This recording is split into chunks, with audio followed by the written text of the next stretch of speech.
lovely day!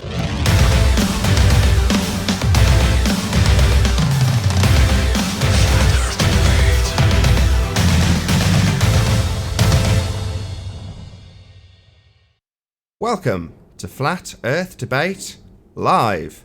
I'm your host Nathan Oakley, and if you're new to this channel or you've not done so already, then be sure to subscribe and hit the bell notification icon to keep up to date with the Flat Earth Debate. If you'd like to support this channel, there is a super chat that runs alongside each of these shows while they are live. There's also a PayPal, Patreon and crypto link in the info box below the video.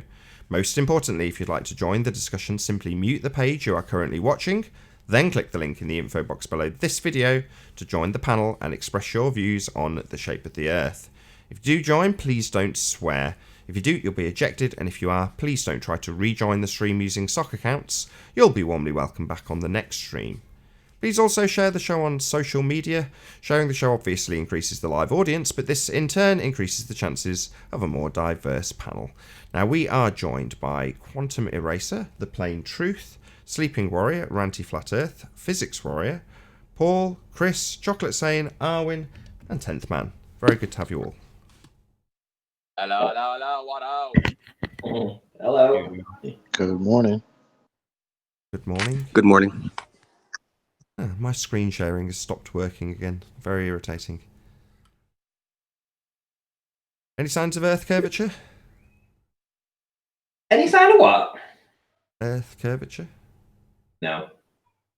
Well, you can think of Wow, Ranty, No. you didn't just do that. it. Did I nick it? It was close. It was close.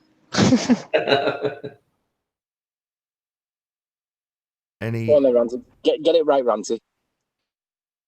Any sign of Earth curvature? Ranty, it's been superseded. Go We on. don't have that. We don't have that anymore. Oh, right. There's no sign of Earth curvature, but you can think that there's Earth curvature. Perfect. That's what I was waiting for. But what we'll do, Ranty, is even though it's been superseded, we'll let you use the old one anyway. Even though it's been superseded, we'll let you use that other one. So let's do it again from the other perspective, even though it's been superseded. Yeah, you can use it until it doesn't work anymore. Did you say? Did you just say perspective when asking for Earth curvature evidence? No, I was trying to get Ranty to use the old antiquated saying that he was just using, the one that's been superseded. That doesn't work anymore, but we'll let him use parts of it. So, Ranty, do you want to say the old one again that you just said? Any sign of Earth curvature? Yeah, there you go. But that's But not I even think right. you could. I think you could use it to a high degree of approximation, though. It's not to be taken literally, okay? Any signs of axial rotation of the Earth-based variety?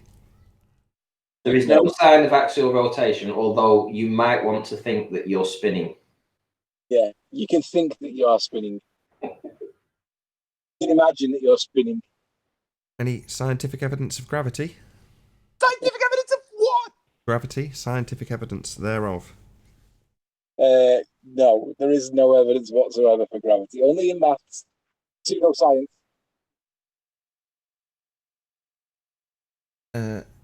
My voice totally cracked at the end. Did you hear it? I think you were looming.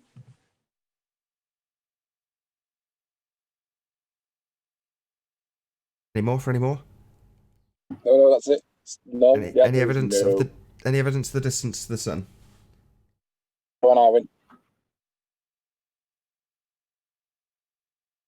Arwin, this is your moment.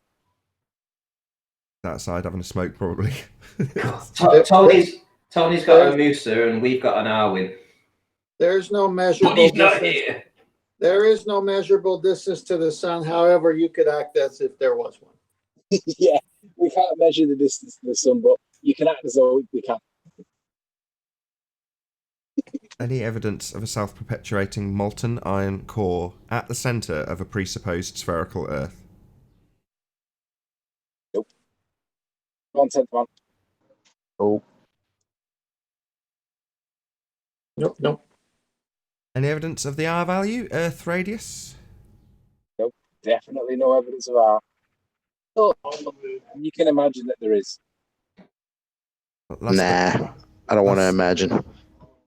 Last but by no means least, any evidence that you can have gas pressure without the necessary antecedent of a container to press upon for all those fundamentalist religious zealots who believe in a sky vacuum, otherwise known as outer space? No. Nope. Nope. Excellent. That concludes the housekeeping. Thank you very much.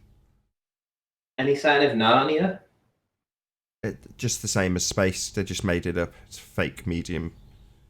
But we can argue all day long about whether or not footprints will be left in the snow in Narnia, right? Let's beg the question of Narnia and discuss whether or not the time dilation problem they have there would affect the footprints in the snow.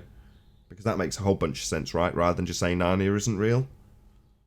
So yeah, According to Muser, it's magical. Just so people don't lose that, the space that we're talking about here, space, outer space is claimed to be a vacuum. Well, you can't have a vacuum next to gas pressure. It would disperse into the vacuum. So that makes the sky vacuum, outer space, nonsense. So when anybody claims about satellites or rocket ships or things taking photographs of a ball Earth from the sky vacuum, it's automatically bunk. Because you can't have things travelling in Narnia, the sky vacuum. It's not real. The gas would fill it if it was, and it isn't. Because it can't be, it violates the law of nature. We have no sky vacuum, outer space is fake. FYI. Another weird thing with space is that in order to know that it has all these properties, you would have to go there in the first place. So before they went there, they wouldn't have known that it was a vacuum or whether there was a Van Allen radiation belt. So how did they know to prepare for those things before they had even gone there the first time? Like, how did they know what to expect? But that's the same principle. How would they know to take the coats into Narnia when Narnia's got all these problems with the narrative of Narnia? No, Narnia's not real. Let's not worry about the coats. You see what I'm saying? Their explanation is that nothing happened because they didn't know about it. But come on, that doesn't make any sense. They didn't need to. They didn't need to know about Narnia to tell us about the footprints in the snow, right? They just make it up. Yeah, it's just all made up. Right, so space, it can be whatever they like. They just make it up.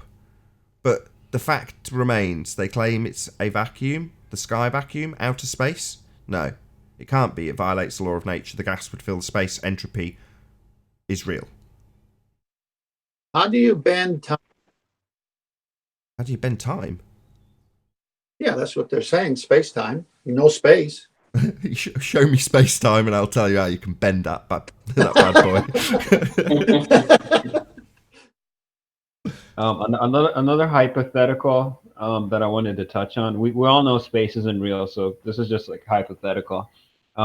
When something is placed in orbit, does that mean that it's unaffected by Earth's rotation? What's so orbit? like it's going to be like in its own reference frame? What's an orbit? A satellite, for example. What's an orbit? What's orbit, you're asking? Yeah.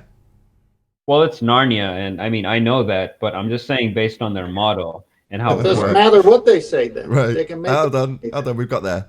Based on their model. We don't live on a model. Yeah, we don't live on a model, but they have a model that works with all of these hypothetical things that can't be proven. But I have a gotcha question that I want to ask in relation to Okay, that. I'll play along. No worries.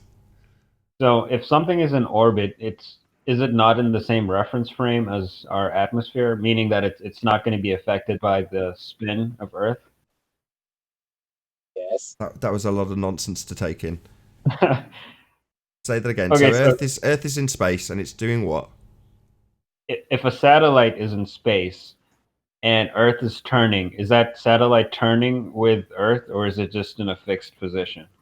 They have two different classifications, don't they? So they have geostationary orbit, which is to say that it's traveling with the spin of the Earth at the same rate. So if you were to look at it in the sky, it'd be a fixed point that moves with Earth moving in their narrative. Right. They actually call And it. They is it changed the moving name. Sorry, independent of Earth? just a small correction. They don't call it geostationary. That's far too many implications that go against their narrative with that description. So it's now geosynchronous, I think is the new terminology, far more globe friendly.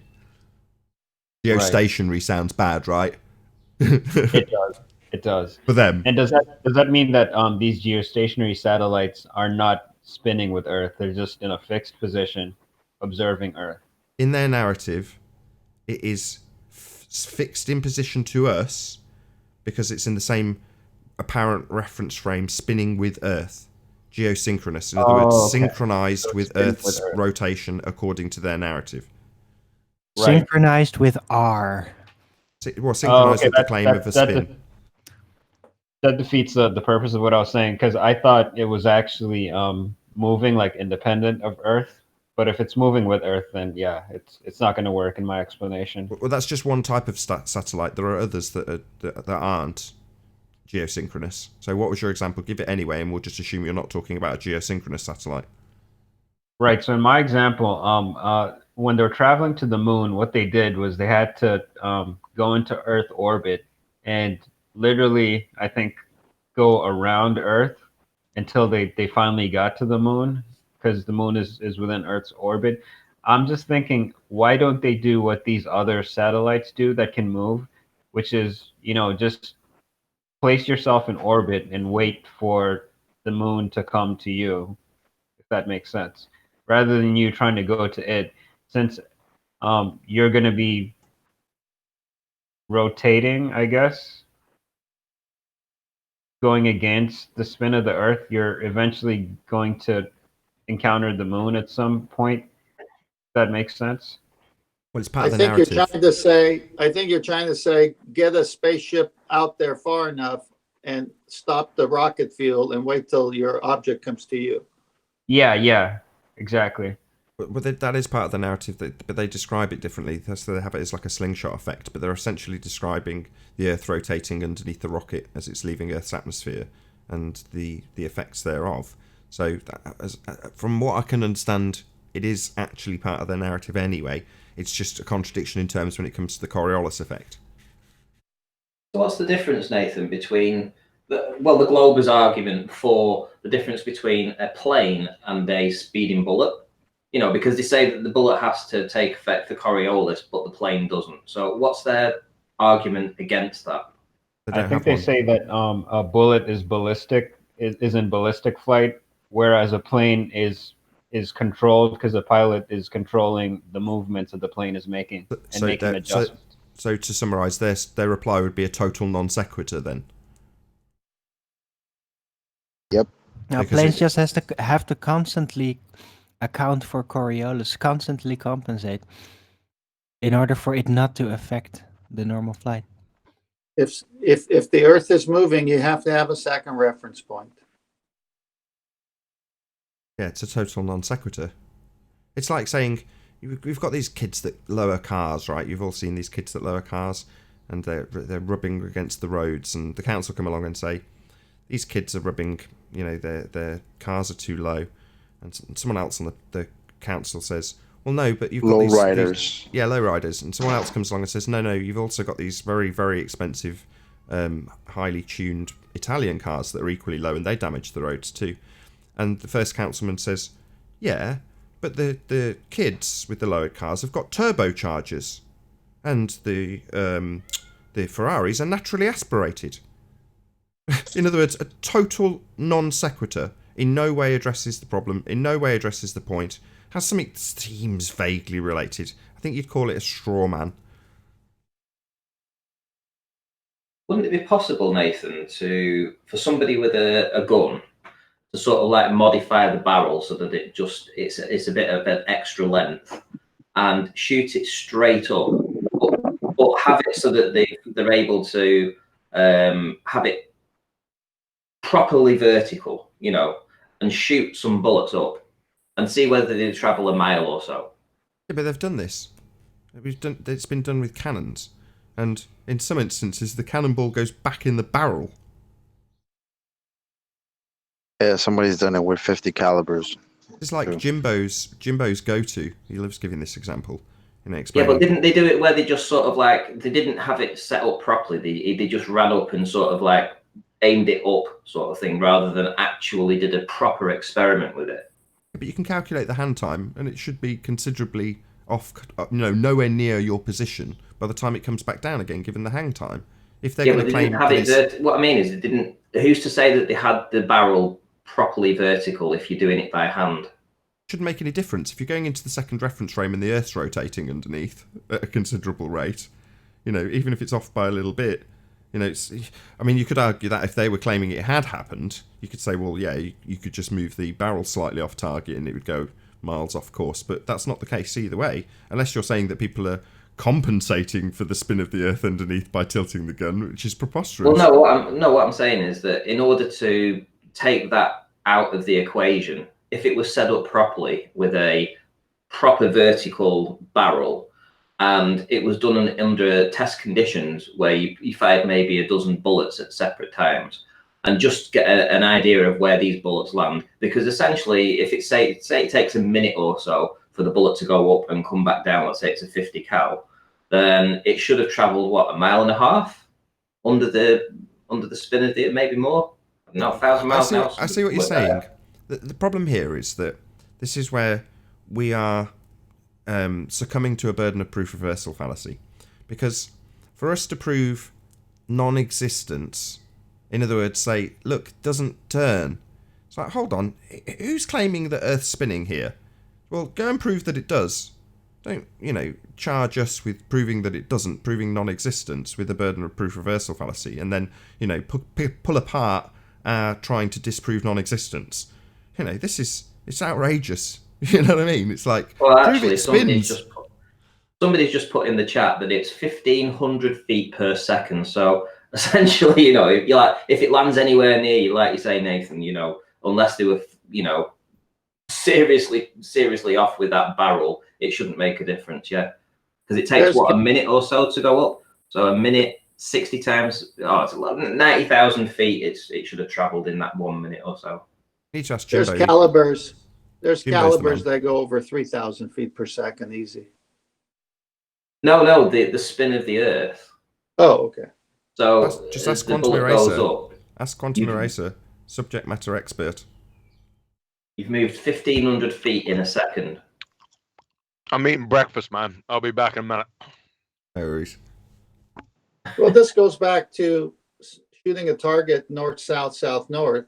You'd have to aim way to the right or way to the left, anticipating the turn. When they show these stupid videos of Coriolis and the rifleman, it's always west, east, west, and that's really just velocity and temperature, and the bullet's going to eventually slow down, so you got to put an arc to it if the target's far enough.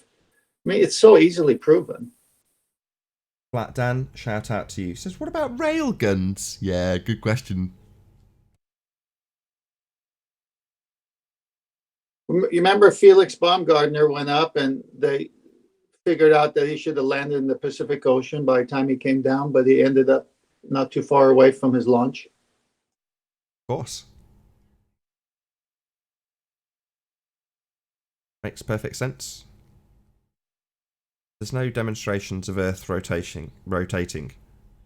And no one's going to give us any demonstrations of it. Claim demonstrations with CGI graphics come from Narnia. Sorry, the sky vacuum, outer space. There is no way you can have gas pressure next to a vacuum of the sky. That's an impossibility. The gas would fill the space. We'd be at 10 to the minus 17 torr at sea level. There'd be no gas to breathe. There's no barrier for the gas to press upon. It doesn't just magically exist next to a vacuum. That's an impossibility. Impossible. Is the only way to measure the so-called rotation of Earth with a gyroscope? I would say yes, personally, but they don't do it. Well, it should be possible, but No, it doesn't happen. Just go up in a helicopter and wait for China to come to you. Right. The problem with asserting that a gyroscope proves Earth rotation is that it Measures. necessitates... He said measures. It necessitates two It separate... should, but does not. It He necessitates... didn't get the word right. He didn't say proves. He said measures. What? He said measures. Sorry? Yeah, I said measured. Yeah. Oh. Nathan, say necessitates one more time and then get stepped all over. I want to hear it 5 more times. It necessitates 2 separate reference frames, regardless of what it's claimed to be doing or how it's claimed to be doing it. If it's demonstrating a deviation from its fixed rotating point, however the gyro works, that fixed point in its reference frame is demonstrating that the Earth rotates underneath. 2 reference frames. That's how it asserts itself as a demonstration of Earth rotation. Well, if you've got 2 reference frames, as 10th Man says, you go up in a helicopter and just wait for China. You launch your drone and, well, where's it gone? Oh, Earth, we've watch it disappear because Earth rotates underneath it. No, Nathan, that doesn't work. You can't rotate from North Europe or America into China. You wouldn't go into Russia. Or whatever. Because you have to be on the southern or like on the equator to rotate to China. Sorry. But China is looming real close. Either way, the point is, if the Earth rotates underneath a gyroscope, as it's asserted, then it rotates underneath a helicopter, a bullet, a plane. In other words, it's a demonstration of the Coriolis effect. That's what the gyro is demonstrating. And if we have a Coriolis effect on Earth, then we have a Coriolis effect, and it would be easily observed everywhere, always. 2 reference frames, right? Well, no, that never happens. We don't observe the Earth rotating underneath anything ever. So you have to get down to the things with very short hang times, like footballs and bullets, and go, oh, it's only a subtle effect. Or as Kosho puts it, oh, you have a different effect on the plane than you do on the bullet. No. If there's a Coriolis effect, 2 reference frames, you have 2 reference frames. If the Earth rotates underneath a gyro, it rotates underneath an aeroplane. It's as simple as that. So when we're talking about ballistics, Nathan, obviously you mentioned the cannonball before, but didn't they have at one point put humans in a cannonball and fire those humans? So wouldn't they be classed as a ballistic? So if that's the case, why did, if they're aiming for the net where they're supposed to have landed in this sort of like endeavor that they undertook, wouldn't they have to put the net to count for Coriolis? You're right. They should have to, right? As a subject. Well, yeah, because he would be a projectile, wouldn't he? As a subject matter expert in being fired out of a cannon, I can assure you we do not account for Coriolis effect. Wouldn't that be a net effect? A net effect. Boom, boom. I thought that the interferometers within the gyroscope were what was measuring the Sagnac effect, like the movement of light or interference patterns. I didn't realize that it was actually measuring the Earth turning below us. I thought it was just light that was being sort of calibrated. Sure.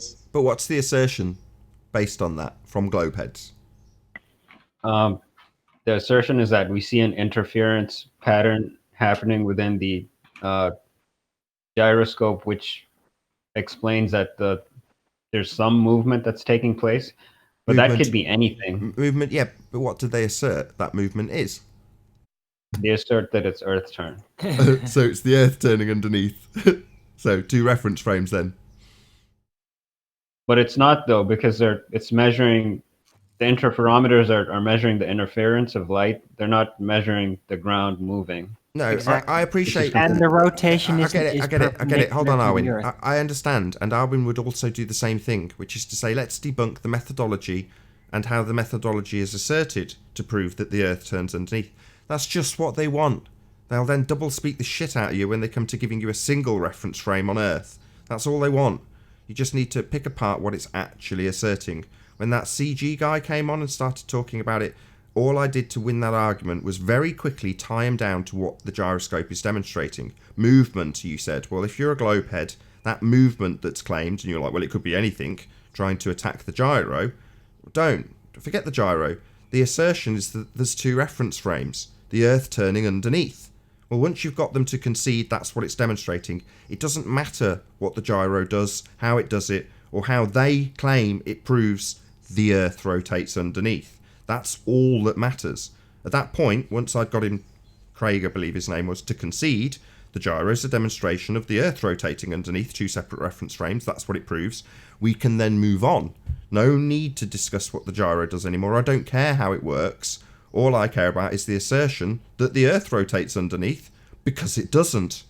You don't need to go back to the gyro from that point onwards once you establish the main point that it's using. Coriolis effect. Earth-based Coriolis effect. An apparent deviation because the Earth rotates underneath. The man on the field throws his football, the Earth rotates underneath, and the goal is made thanks to the Coriolis effect. 2 reference frames. So if the Earth rotates underneath a football and it rotates underneath a gyro, then it also rotates underneath an aeroplane and a helicopter, but it doesn't. So which are we going to trust? The thing with an extended hang time that we would see a very obvious Coriolis effect because of its prolonged period in the second reference frame? Or do we trust something with a fraction of a second hang time? Maybe a bullet, because then we can assert a very subtle effect that's very difficult to measure or observe, and most infantrymen will deny even happens. Can you present me, Nath? Okay. I just want to play a 3-second clip. And Wasn't the key word there interference? give me a second, Ranty. I need to press a few buttons before I can present you.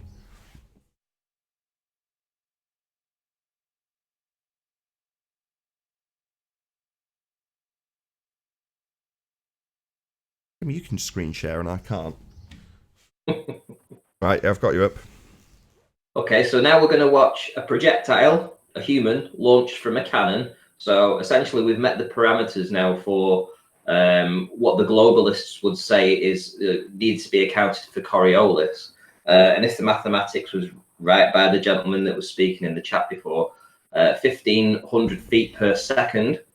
This guy has about 1.5 to 2 seconds of hang time when he's launched from this cannon and is now the projectile. So essentially, when he leaves the end of the cannon here, by the time he gets to the net, he should have travelled close to 3,000 feet. Do you want to see what happens? Oh, he landed in the net. No Coriolis effect. And he was the projectile. I see. Excellent stuff. Maybe he was operating under a powered flight. Doesn't that ultimately actually go back to the speed of the projectile? Because it's not necessarily the fact that you were calling it a projectile, it's the speed at which it travels. Well, he isn't travelling very fast. He isn't travelling at 15,000 feet a second. Actually, it just depends on the time he's in the air. After we move off of this intellectual discussion, I'd like to clarify position, if I can. Yeah, go ahead. I'm going to need the screen share. Is that all right? I'll have to press a few buttons in between, but yeah, give me a few seconds and I'll see if I can sort that out. Go ahead. Just let me know.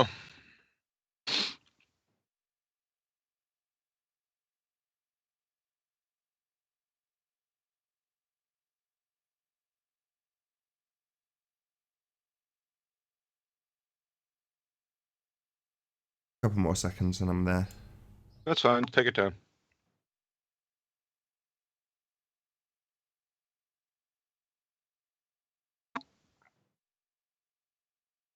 Okay, you're up. We're ready. Yeah, so I just wanted to clarify my position. I did it like 185 times, but I figured confidence is not high, but I'd figure I'd try one more time. Newton train wreck. Now, first of all, like I said, I don't ascribe gravity to Newton because he didn't want to describe to him, so I'm not going to do that to him. So is that clear? Any questions with that one? No, go ahead, John. Okay. So now on to the rest of the Newtonian train wreck. So I'm going to go through this real slow. It's going to be short. So just don't worry. Just be patient. Okay. From the chair of physics at Yale, the laws of physics are always quantum mechanical laws. You don't have separate laws for big and small things. me do that one more time. The laws of physics are always quantum mechanical laws. You don't have separate laws for big and small things. So, from Richard Feynman, the discovery of quantum mechanics first, and then in the behavior of light, and then in the behavior of matter, finally culminating in 1926 with a full equation of quantum mechanics, which told us that the laws of motion of Newton were not right. Let me say that again. The discovery of quantum mechanics first, and then in the behavior of light, and then in the behavior of matter, finally culminating in 1926 with a full equation of quantum mechanics, which told us that the laws of motion of Newton were not right. From the chair of physics at Yale. All right, so today we're going to shoot down Newtonian mechanics and Maxwell's theory. We're like the press. We build somebody up only to destroy them. Chair of Physics at Yale. First, I want to tell you what goes wrong with Newtonian mechanics. The double slit experiment is a problem. That's what puts the nail in the coffin for Newtonian physics. Now, but this is an important point. You see all the citations that I just gave you, right? At this second, these are merely baseless assertions. Yes, they're by noted scientists, actual scientists, but for right now, these are just baseless assertions. Everyone understand that? Here comes the cowbell. All citations need cowbell to support them. So we have a double slit experiment with a Newtonian particle and electron. We close one slit and fire a bevy of electrons and we get 10 hits at point A. We close that slit and open up the other slit and fire a bevy of electrons and we get 8 hits at point A. The Newtonian prediction would be if we fired the same bevy of electrons with both slits open, we must get 18 hits at point A. What do we get? We get a big fat 0. What does that mean? From the professor of physics at Yale, that is the end of Newtonian physics. So, in summary, in relation to Newtonian, that is classical mechanics, what does shoot down, the nail in the coffin, destroy, that is the end of, and the laws of motion of Newton were not right mean? What is particularly confusing about this? Have a nice day. Sorry for the cynical, sarcastic nature. I'm just sick of it. Any questions? Yeah, I'm good. I brought this up with Ballers, and they basically said when Feynman says that Newton's laws of motion were wrong, what they did. I can't. You're breaking up. I can't hear you. But not quite right, and it was refined. Where have we seen that behaviour, that Weasley words behaviour before? See weasel words all the time. You have to be more specific. I couldn't hear him. He was chopping up for me. Yeah, he was chopping up for us too. Oh, doesn't matter. Maybe I'm in a bad signal area. So is my position clear? Any questions on my position? Arwen, do you have any questions on my position? Any questions on my position from the panel or from the audience? If you do, have somebody drop, have them come on in and we'll talk. John, can you summarize in one paragraph your position once more, please? Get stuffed!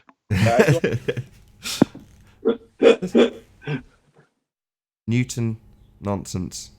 Quantum mechanics, A-OK.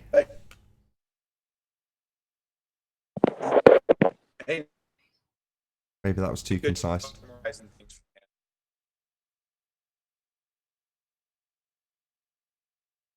A lot of muttering and mumbling from the panel. What's going on? Hey, Nathan Thompson. Anthony, any questions on my position here? Got a new guest, John. Sorry to interrupt. Hey, Nathan Thompson, Okay. Can you hear us? Yeah, guys. Hey, I just joined a few minutes ago. Could you summarize what John was saying for everyone, Nathan, real quick? Sorry, guys. Just joined. Yeah, all of the laws of nature are quantum mechanical laws. Simple. Cool. Thanks, Nathan. Hey, Nathan, am I still on your Christmas card list? Of course. You're invited. You're invited to my birthday Nah. party, John. Nah, the other Nathan. Am I still on there, man, or did you kick me off? Yeah, you're invited to my birthday party, John. All right, cool. Thanks.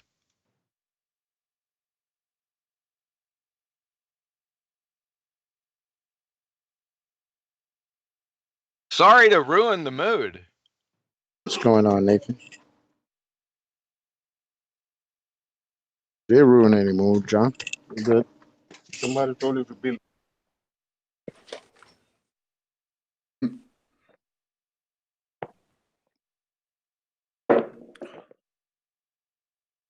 All right, so to pick things up, what's the speed of dark? Funny. The opposite of speed of light.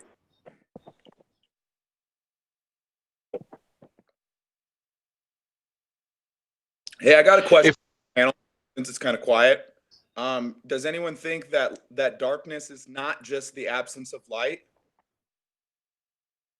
Does anybody think darkness is not just the absence of light? Was that the question? Yes, like an actual substance. I don't think that, no.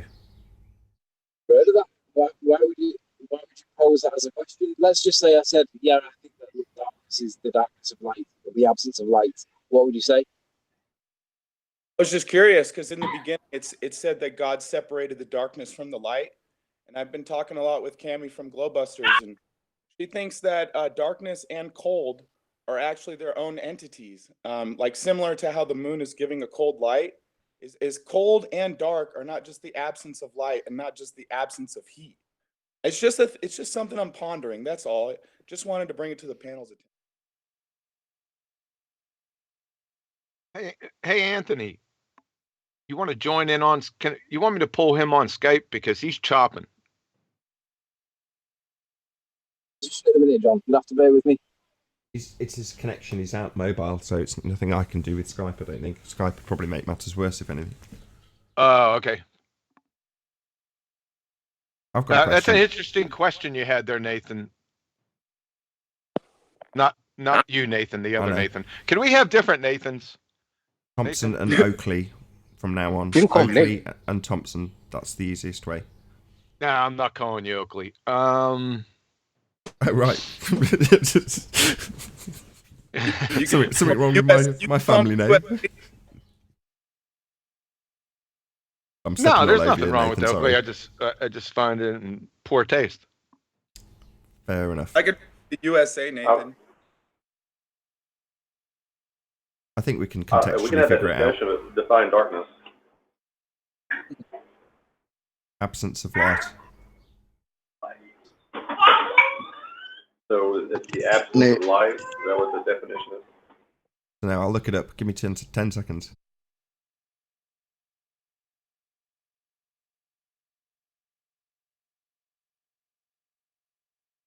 Yeah, well, if darkness is just the absence of light, then why would God separate light from the dark? That seems like a pretty useful thing to do, just from a practical point of view. That would be my answer. What does the word separate mean?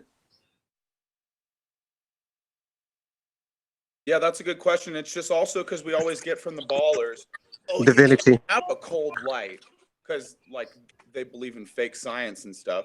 But what I'm saying is maybe cold is actually a thing. It's just something I'm thinking about, throwing it out there. A separation could mean divinity. You could introduce a local light, and the area where it's shining is no more darkness, but the area outside is still dark. Is that the separation you're looking for? Was this a joke, John, when you asked what was the speed of dark? Yeah, sort of. I've got the Hebrew definition of separate. I can look at the Hebrew definition of dark if you want me to.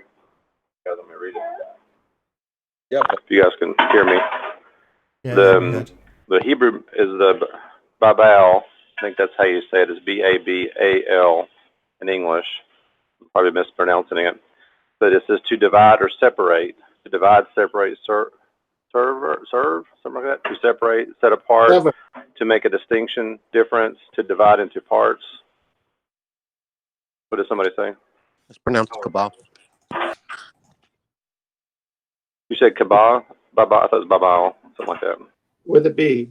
I think you're trying to say Cabal. sever, right? Not server. Yeah, so when water and oil separate out, they're two different things. Water isn't just simply the absence of oil. So I just think it might be similar. That's all I'm saying to the panel. Well, the lost are in outer darkness, it says, so there's a clue. Well, as soon as light was created, that shows a distinction.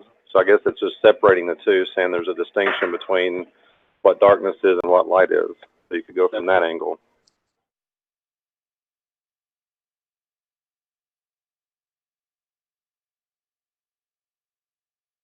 Is that the end? Can I change the subject? Yeah. Yeah, I wanted What do you got? I wanted to, before John came, I was asking you about the previous question, which was... Sorry about that. No, that was good, John. I just want to go back to it because it had something to do with the word interference. Who was that guy that asked that? You'll have to carry on regardless. It seems nobody knows who you're All talking right, about. so I think the subject was the gyro and the light gyro, the ring laser, whatever gyro, causing the interference. And I remember vividly the Glowbuster show where you were on and asking specific questions about that the interference was caused by the light, and they were trying to say the earth moving.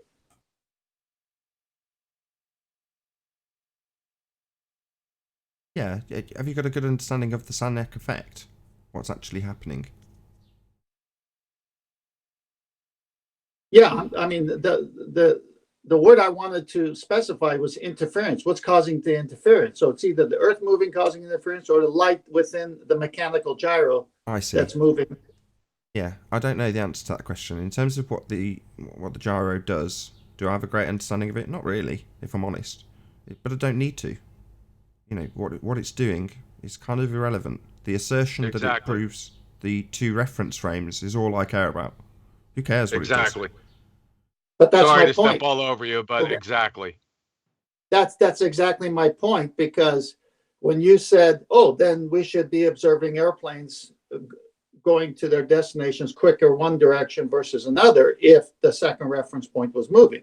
So obviously the interference wasn't because the earth was moving, it was something within the gyro with the light. Man caused. Yeah, maybe. Well, no, I mean, it would have to be, because if the gyro proves the earth is moving, then airplanes should reach their destination quicker. Second reference point. Exactly. Yeah. Providing it's a demonstration, according to them, of two separate reference frames, then we would observe two reference frames. It's just as simple as that. That's it. So whatever was the movement, it wasn't the earth, because we don't see it anywhere else.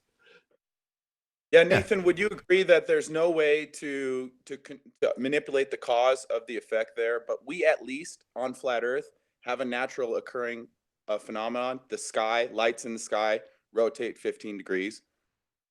Absolutely. You could attribute that step one in the scientific method if you choose to.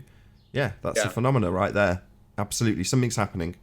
What's the cause of that phenomena? Well, you tell me.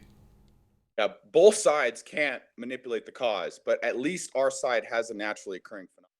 No one witnesses Earth rotating. No, we win it because there's a lack of a Coriolis effect with respect to the Earth.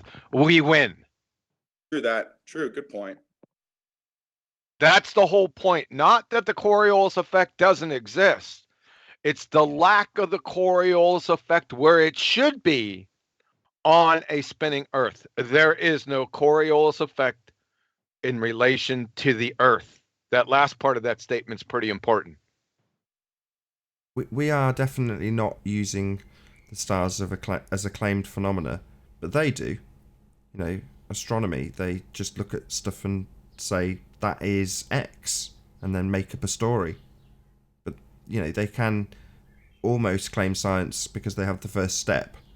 You know, well, good for them, you know, not really much use, but, you know, observing a phenomena doesn't make the method. That's just step one. But they would absolutely look through their telescopes, observe a phenomena, and then what do they do beyond that? Are they varying and manipulating independent variables to cause that effect? No, they just go black hole. See? There it is, Yep. Picture of it. Yep, and then call it science, right? Yeah, science says black hole. Why? Well, because I've looked at it and I've called it that.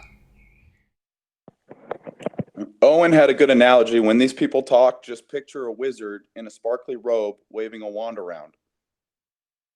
Now, A what would wizard did happen is, you know, if Wiki would all of a sudden shut down, like close its doors, you wouldn't see any more baltards out here. None.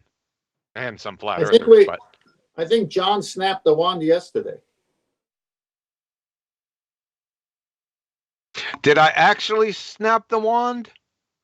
Or can we just think of me snapping it? It's not literal, but you can imagine a wand being snapped. However, you could act as there was a snapping of the wand. So has George popped up?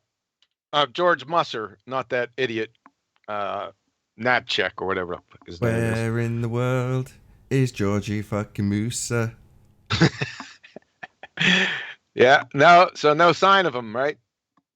Not that I know of, no. It's only been a day, let's be honest. I think Yeah. they're looking to hide this person under a second reference point. I can't think wait to it's see way the too early, 'cause Eratosthenes experiment. Oh, I'm sorry. Was that Vanilla stepping on me again? It was. Do you mind not talking when Chocolate talks? Yeah, okay. Go ahead, Chocolate. Please forgive me, your humble excellency, your worshipfulness. What the hell? I don't even remember what I was gonna say though.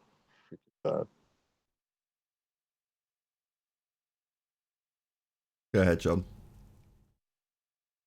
I forgot what I was going to say, man. Okay, well, I'll change the subject. Want someone in the chat, Flat Sam, I think it was. I'm sorry, I forgot your name. Flat Dan said, "What about railguns?"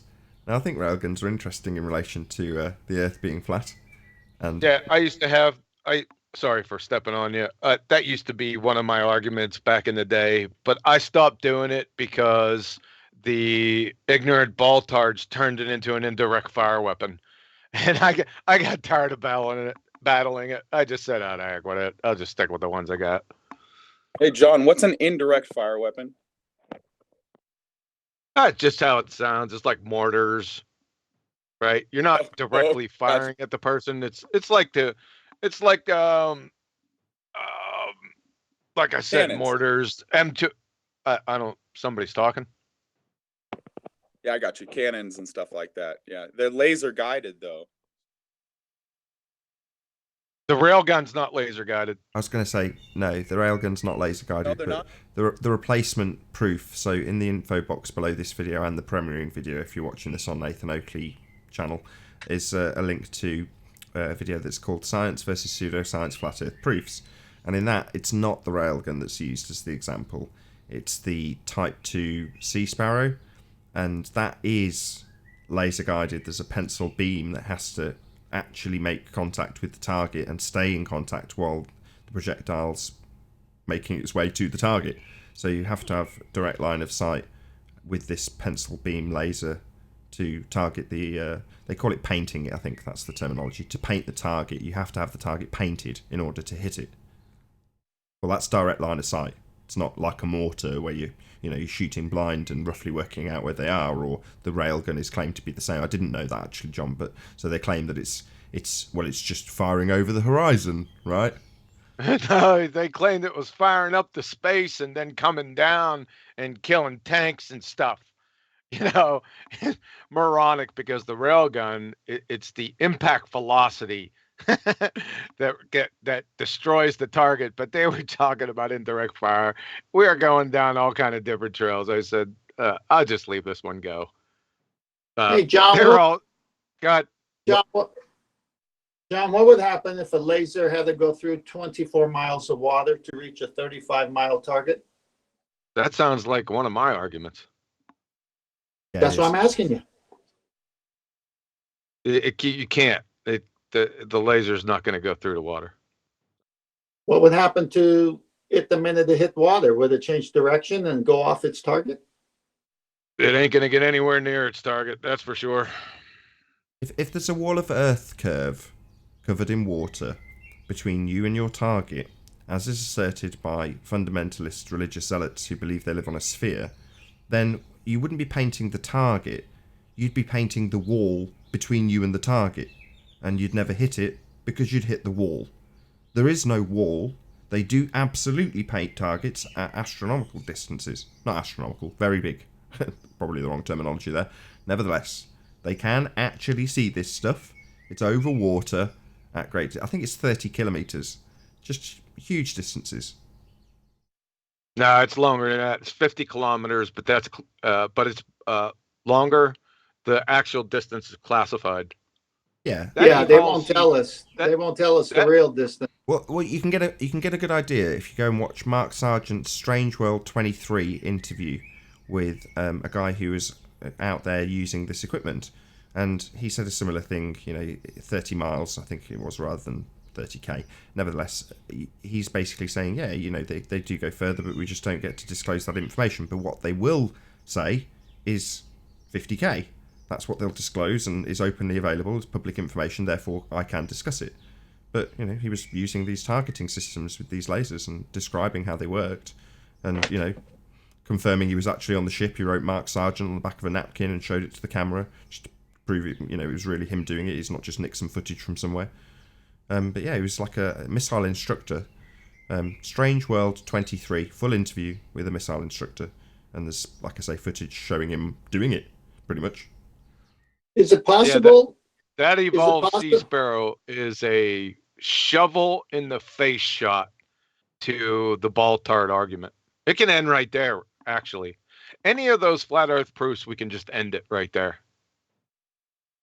Based on what they're trying to tell us about looming, there must be a looming laser gun as well.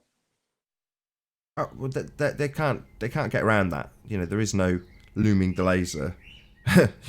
No. It's got to paint the target. It's got to have a line of sight. Direct line of sight is how it works. End of story. Yeah, there's a really good video by John, the spectrophotometrist. Talks about the Gaussian profile of lasers. Have you guys seen that one? No, that one slipped me by. Tell us all about it. Yeah, it's breaking down one of Mick West's alleged arguments, saying that the laser could bend around the curve of the Earth. And he talks about the Gaussian profile, how lasers, they decrease intensity on a bell curve. And so not only is the laser getting less intense as you leave the emitter, but as it bends around the Earth's curvature, that light would be dissipating from the central intense axis on a Gaussian profile or a bell curve. So not only is the laser at 10 miles, like 100,000 times less intense in the central intense axis, but then you got to work outward from the central intense axis to allegedly see the laser that you're seeing bending around the curvature. Really good video. I'm going to find it actually and post it in the chat for you guys, okay? Cool.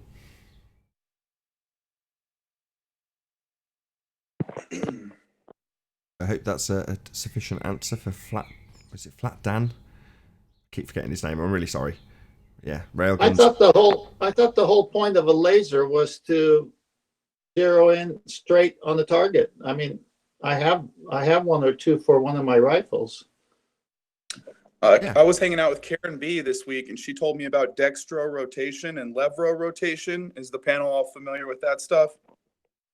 Nope. Only when I have an upset stomach. Yeah, dextro rotation is what happens when Mick West shines his laser through the sugar water. What he's doing is he's creating an artificial gradient, and according to Snell's law, it is not analogous to Earth's atmosphere. We do not live in sugar water. So if you guys look up, if anyone ever tries to use the laser and saltwater argument, just look up dextro rotation. You can actually invert the direction the laser goes by putting nicotine or fructose in the water. So it's manipulating the light. It's not like it's a false equivalence, pretty much. Yeah, it's an equivocation fallacy.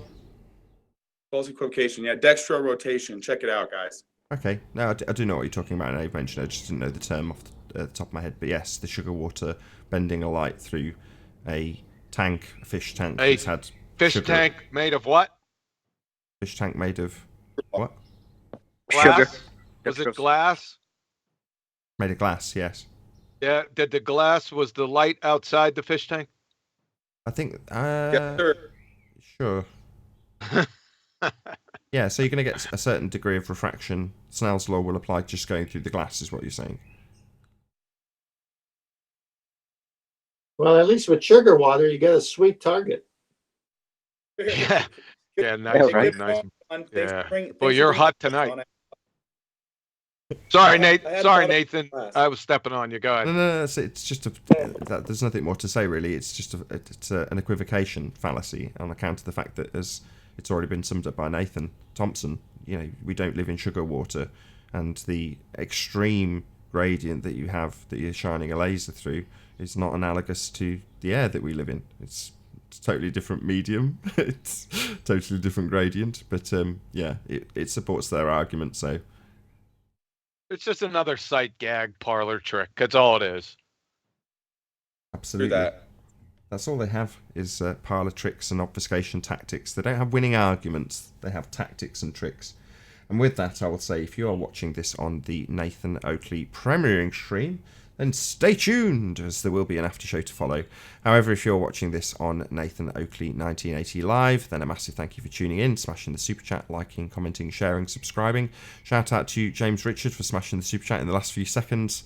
If you need to keep yourself occupied after the live stream is over, then go to nathanoakley.com and check out the Flat Earth Debate Forum to keep up to date with the community debate. I've been Nathan Oakley, and I'll see you all in the next video. Stay tuned if you're watching on Nathan Oakley premiering stream.